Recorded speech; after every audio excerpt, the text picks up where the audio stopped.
আপনারা দেখছেন digital express official YouTube channel. যদি এই ডিজিটাল এক্সপ্রেস অফিসিয়াল ইউটিউব চ্যানেলটিতে নতুন হয়ে থাকেন, অবশ্যই আপনারা আমাদের এই ডিজিটাল এক্সপ্রেস অফিসিয়াল ইউটিউব চ্যানেলটিকে সাবস্ক্রাইব করে নোটিফিকেশনটাকে অন করে নেবেন। এবং আপনাদেরকে নিয়ে আমাদের যে ডিজিটাল এক্সপ্রেস অফিসিয়াল ফেসবুক পেজটি রয়েছে, অন স্ক্রিন দেখতেই পাচ্ছেন, ভিডিও ডেসক্রিপশন বক্সে আমরা লিঙ্ক দিয়েছি, জয়েন হয়ে যাবেন। যুবশ্রী প্রকল্পটাকে পুরোপুরি বন্ধ হয়ে গেল, প্রকল্পের টাকা কি দেওয়া হবে না, নতুন কি আপডেট রয়েছে, সমস্ত কিছু আপনারা জানতে পারবেন। তাই ভিডিওটা মোটেও স্কিপ করবেন না। সবার প্রথমে আমি বলবো, যুবশ্রী প্রকল্প হচ্ছে রাজ্য সরকারের চালু হওয়া আগে রাজ্য সরকারের একটি সামাজিক প্রকল্প বেকার ছেলেমেয়েদের জন্য, যেখানে মাসিক 1500 করে টাকা দেওয়া হয়। এই প্রকল্পে প্রায় 3 থেকে 4 মাসের মতো টাকা বাকি রয়েছে। সেই টাকা কবে ঢুকবে আপনাদের ব্যাঙ্ক অ্যাকাউন্টে, সেটা ধোঁয়াশার মধ্যে রয়েছে। তার মধ্যে আপনাদের মনে বারবার একটা কোশ্চেন জেগেছে, প্রকল্পটি কি সত্যি বন্ধ হয়ে গেল? আজকে 20 জুন, ভুল বললাম, 20 জুন না, আজকে 21শে জুন। আজকে 21শে জুন দাঁড়িয়ে কি আপডেট? প্রকল্প কি সত্যি বন্ধ হয়ে গেলো, টাকা দেওয়া হবে না? তো 21শে জুন দাঁড়িয়ে এখনও পর্যন্ত যে আপডেট, আপনাদের কিন্তু যুবশ্রী প্রকল্প বন্ধ হয়নি। রাজ্যের মুখ্যমন্ত্রীর ঘোষণা অনুযায়ী প্রত্যেকটা প্রকল্পই কিন্তু চলমান থাকবে। প্রত্যেকটা প্রকল্পের ক্ষেত্রে কিছু পরিবর্তন আনা হবে, টাকার পরিমাণ বা প্রকল্পের কিছু যে আবেদন করার যে শর্ত বা যোগ্যতা, সমস্ত কিছুর ক্ষেত্রে পরিবর্তন আসতে পারে। তবে কোনো প্রকল্পেই কিন্তু খুব সহজে বন্ধ হচ্ছে না। তো সেভাবে কিন্তু বলা যায়, যারা আপনারা 3-4 মাস থেকে টাকা পাচ্ছেন না, আপনাদের মনে কোশ্চেন জেগেছে যে যুবশ্রীটা কি বন্ধ হয়ে গেল, না, এরকম কিন্তু এখনও আপডেট আসেনি। যুবশ্রী প্রকল্প কিন্তু এখনও বন্ধ হয়নি। তো এই মুহূর্তে আরেকটি গুরুত্বপূর্ণ বিষয়, নতুন তাহলে কি আপডেট রয়েছে?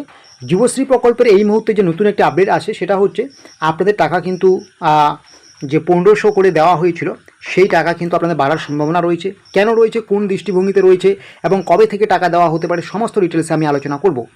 আপনারা জানেন, আগে যে যুব সাথী প্রকল্প ছিল, সেই যুব সাথীকে কনভার্ট করে কিন্তু যুব শক্তিতে আনা হয়েছে, যেটা বেকার ছেলেমেয়েদের জন্য, যেখানে যুব শক্তিতে আপনাদের 3000 টাকা করে দেওয়া হতো। তো এই যুবশ্রী প্রকল্পটাও কিন্তু বেকার ছেলেমেয়েদের জন্যই। তো সেক্ষেত্রে যুব সাথী প্রকল্পের টাকা যদি 1500 থেকে বেড়ে 3000 টাকা হয়, যুবশ্রীর টাকাও কিন্তু বেড়ে 1500 থেকে 3000 টাকা হবে, এমনটাই কিন্তু আপডেট।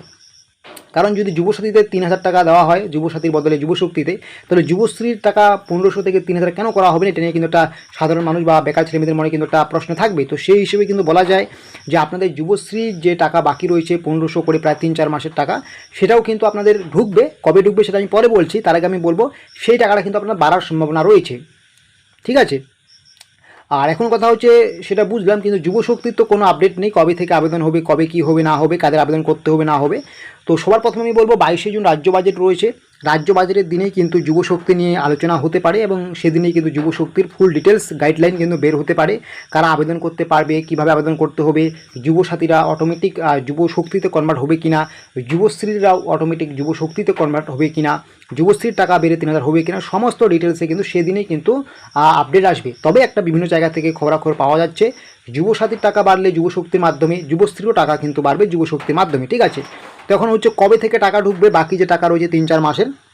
তো আপনারা জানেন যে 22শে জুন যে রাজ্য বাজেট রয়েছে, সেই রাজ্য বাজেট পেজ হবে। সেখানে কিন্তু বেকার ছেলেমেয়েদের জন্য বিভিন্ন যে প্রকল্প রয়েছে, এই প্রকল্পগুলোর ভবিষ্যৎ পরিকল্পনা, কোন কোন প্রকল্প থাকবে, কোন কোন প্রকল্পকে কোন প্রকল্পে কনভার্ট করা হচ্ছে, যুবসাথী থেকে যুবশক্তি নাকি যুবশ্রী থেকে যুবশক্তি করা হচ্ছে কিনা, এগুলো সমস্ত ডিটেলস কিন্তু আসবে 22শে জুন বাজেট আসে সেই বাজেটে। তো সেই বাজেটের দিন আমাদের চোখ থাকবে। তো অবশ্যই আপনারা সেদিন কি আপডেট উঠে আসে না আসে, সেই আপডেটগুলো কিন্তু আপনারা এই ডিজিটাল এক্সপ্রেস অফিসিয়াল ইউটিউব চ্যানেলে জানতে পারবেন। এবং টাকা কিন্তু পরবর্তীতে সমস্ত কিছু ঘোষণা হয়ে যাওয়ার পরে ধীরে ধীরে ব্যাঙ্ক অ্যাকাউন্টে ঢুকতে শুরু করবে। ঠিক আছে? তো আশা করি বুঝতে পারছেন। তো এই রকমের ছোটো বড়ো তথ্য আপডেটসগুলো পাওয়ার জন্য অবশ্যই আপনারা আমাদের ডিজিটাল এক্সপ্রেস অফিসিয়াল ইউটিউব চ্যানেলকে সাবস্ক্রাইব করে নোটিফিকেশনটাকে অন করে রাখবেন। এবং আপনাদেরকে নিয়ে আমাদের যে digital express official Facebook page রয়েছে, অন স্ক্রিন দেখতেই পাচ্ছেন, অবশ্যই আপনারা সেই ডিজিটাল এক্সপ্রেস অফিসিয়াল ফেসবুক পেজে যুক্ত হয়ে যাবেন।